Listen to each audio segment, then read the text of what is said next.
Bonjour à tous, j'espère que vous allez bien, ici Damien du collectif Teammate. Alors aujourd'hui je vous propose un pack dédié à la création de A à Z d'un site web portfolio minimaliste. La première partie sera traitée avec Photoshop et nous apprendrons à créer les maquettes web design des pages du site. Donc cette partie conviendra aussi bien aux débutants qu'aux plus expérimentés. Je vous apprendrai à bien vous organiser dans votre travail afin de faciliter par la suite l'intégration du site au format HTML et CSS. Donc nous commencerons ici par créer la page d'accueil avec en haut un petit moteur de recherche et des icônes liées aux réseaux sociaux. Ensuite, nous mettrons en place un menu de navigation et un slider d'image. Donc ce dernier il va être assez utile puisque nous viendrons récupérer par la suite dynamiquement les derniers projets que l'on aura rentrés en base de données. Et puis nous les afficherons sur l'accueil.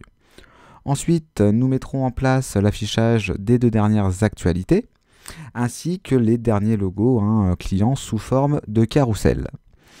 Pour finir, nous terminerons cette page avec la création d'un footer qui affichera un petit texte de présentation qui sera utile pour le référencement, ainsi que les deux derniers commentaires envoyés par les internautes. On pourra rajouter aussi des petites icônes qui permettront aux internautes aussi de vous suivre sur les différents réseaux. Nous déclinerons ensuite la page à propos qui comportera aussi un slider d'image ainsi qu'un petit peu plus bas des barres de compétences qui auront le temps de changer puisqu'on fera quelque chose d'un peu plus joli avec le HTML et le CSS. On pourra même les animer, on fera quelque chose de vraiment sympa. Et puis aussi au niveau de l'équipe, on pourra ajouter des petites photos et on verra aussi comment les mettre sous la forme d'un carrousel. Ce sera aussi un petit peu plus ergonomique. Et puis nous viendrons aussi mettre en place à droite une sidebar où nous viendrons récupérer par la suite dynamiquement les dernières actualités et puis les derniers aussi projets rentrés en base de données. Nous passerons ensuite à la page portfolio et nous mettrons en place un petit filtre qui reprendra les catégories du site et nous simulerons un petit peu plus bas un effet de rollover ici sur l'image. Donc quelque chose d'assez minimaliste, mais vous verrez que bien que ce soit minimaliste, le portfolio de cette page sera vraiment très fluide grâce à son filtre et puis à l'ajout de jQuery par la suite qui nous permettra de faire des belles transitions. Donc au clic par exemple sur cette page, sur cette image, l'internaute arrivera donc sur un template de page spécifique au projet, c'est-à-dire qu'on aura la possibilité d'afficher plusieurs images ici par projet.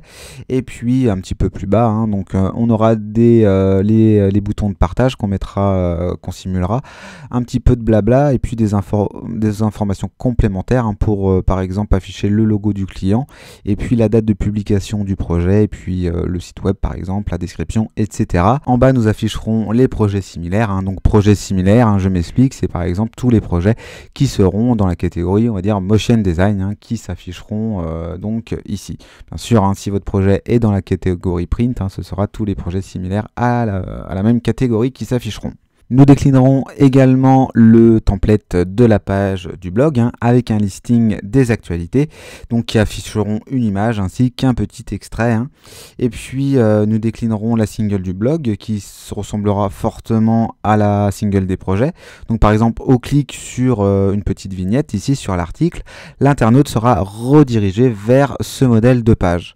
Donc ce que je vous disais, template assez similaire avec un slider d'image, les icônes de partage aussi et puis un peu de blabla et les articles ici similaires. Donc voilà, quelque chose d'assez complet. Nous terminerons aussi avec la page contact, la page contact qui va tout simplement ressembler à ceci avec un formulaire de contact assez simple et puis un peu plus bas un petit Google Maps. Donc voilà pour la partie Photoshop. Maintenant je vais vous présenter la partie intégration HTML et CSS. Alors une fois les maquettes des pages Photoshop terminées, nous allons intégrer ces dernières avec Dreamweaver. Nous commencerons par l'intégration HTML CSS de la page d'accueil qui ressemblera à ceci. En haut, nous animerons au clic notre petit moteur de recherche et puis aussi au passage de la souris les icônes liées aux réseaux sociaux. Il y aura aussi des petites transitions avec le CSS donc sur les rubriques de navigation. Un petit peu partout sur le site.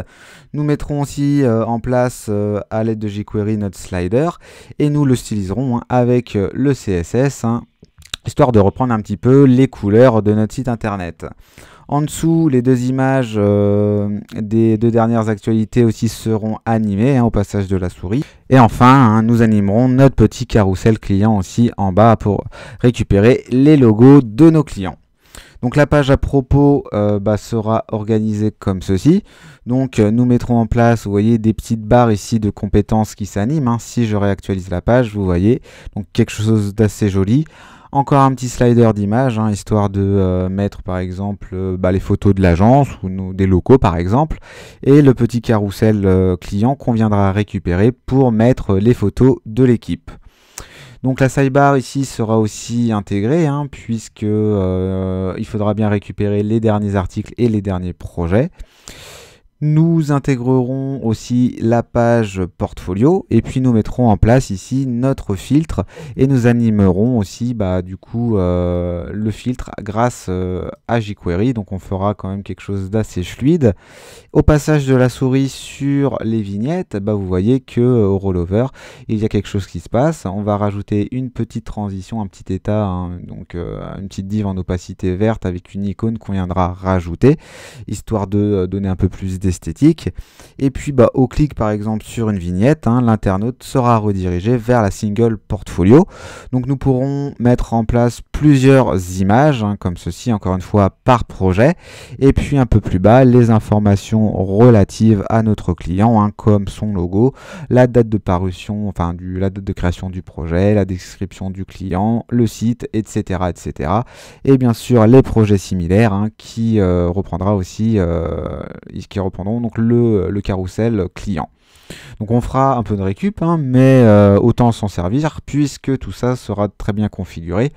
Donc voilà, et puis après nous pourrons intégrer la page blog avec pareil des petites animations au passage de la souris, un petit listing du coup des actualités, et puis voilà.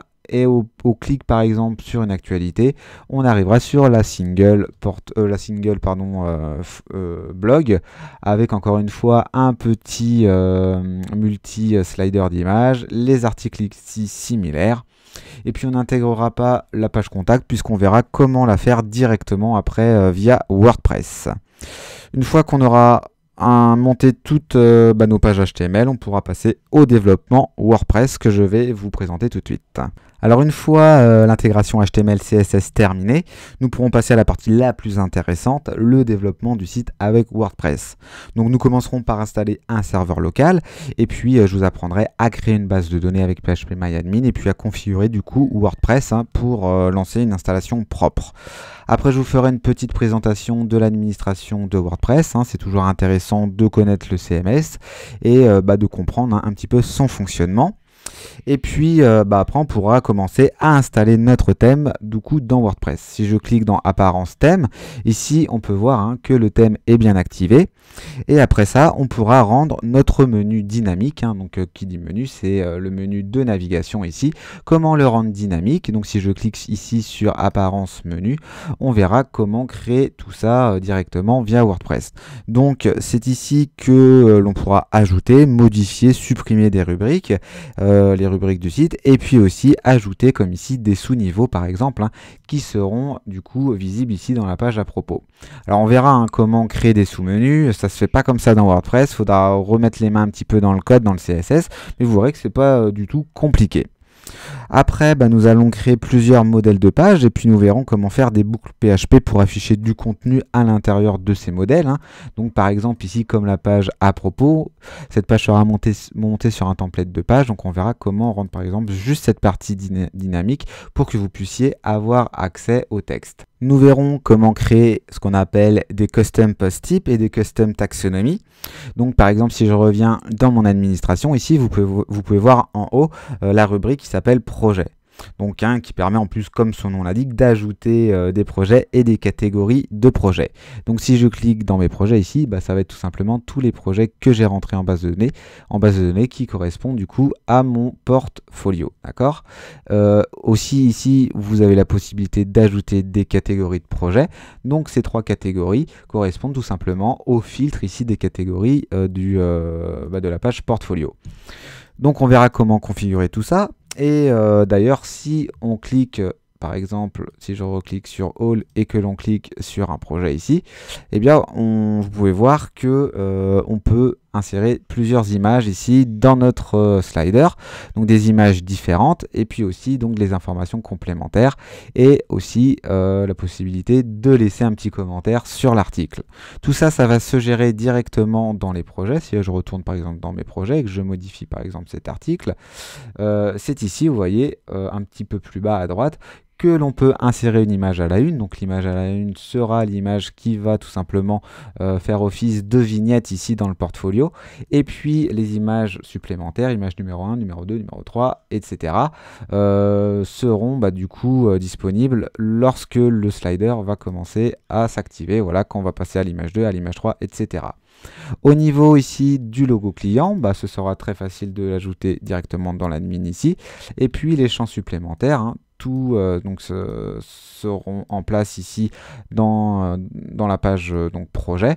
On aura juste à les remplir pour que ça s'affiche automatiquement ici sur le site internet. Si je vais donc dans le blog maintenant, le blog sera monté sur un autre template de page, puisqu'ici on aura un listing de toutes les actualités, avec à chaque fois un petit compteur de vues. Soit ça fait gadget pour vous, vous l'enlevez, soit au contraire, vous êtes un petit peu pointu sur les stats, vous pouvez le laisser. C'est toujours bien d'avoir ça visible sur le site. Un petit liker interne, donc à chaque fois que l'internaute va cliquer dessus, le compteur ici va rajouter +1, voilà, avec le petit cœur juste à côté.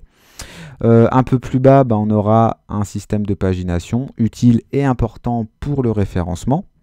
Et puis donc la sidebar fonctionnelle à droite avec ici les dernières catégories aussi qu'on viendra récupérer dynamiquement. Au clic par exemple sur un projet, là on va arriver sur la single du blog avec encore un système de multi-images ici au niveau du slider, les options de partage, on verra comment mettre tout ça en forme et puis bien sûr les commentaires un petit peu plus bas. D'ailleurs, vous vous rappelez les commentaires, on les récupère ici dans le pied de page. Une fois qu'on aura fait tout ça, on pourra venir cliquer sur la page contact du coup pour voir que cette dernière sera aussi opérationnelle avec un petit Google Maps, un formulaire aussi de contact opérationnel et puis on terminera par notre page d'accueil. Donc la page d'accueil sera aussi dans un template de pages différent. On viendra récupérer dynamiquement les derniers projets que vous pouvez voir ici apparaître dans le slider et puis aussi les derniers articles des actualités. Donc un petit peu plus bas, on pourra aussi venir récupérer le logo des clients. Au niveau du pied de page, on va pouvoir récupérer aussi un extrait de la page ici à propos. C'est toujours bien pour le référencement, un extrait donc de cette partie ici que l'on viendra récupérer et couper à l'endroit désiré. Après c'est plus vous qui ferez de la configuration. Je vous donne les billes, après libre à vous de configurer comme vous le souhaitez. Donc les derniers commentaires et puis bien sûr des petites icônes qui vont vous permettre de vous suivre sur les réseaux sociaux. Pour finir, nous ferons fonctionner aussi notre moteur de recherche. D'ailleurs, si je tape ici Photoshop et que je fais Entrée, donc là on peut voir que WordPress nous a affiché les articles qui traitent du sujet Photoshop tout simplement. Nous installerons aussi un petit plugin pour optimiser le référencement des pages, c'est important, que vous pouvez directement voir au sein même de l'admin de WordPress. Donc on verra comment optimiser grâce au mot-clé principal, au titre SEO et à la méta description. Nous terminerons avec un petit bonus très utile car nous verrons comment transférer notre site web créé en local vers un hébergeur web. Donc on verra comment faire du transfert de base de données, etc. Comment optimiser aussi le site, comment donner certains droits à certains dossiers, donc des droits d'écriture, et puis etc. Donc chose très importante. Donc voilà pour la présentation détaillée. Si vous avez des questions, il ne faudra pas hésiter à me les poser soit dans les commentaires ou soit par mail. Je vous retrouve tout de suite pour commencer le tuto.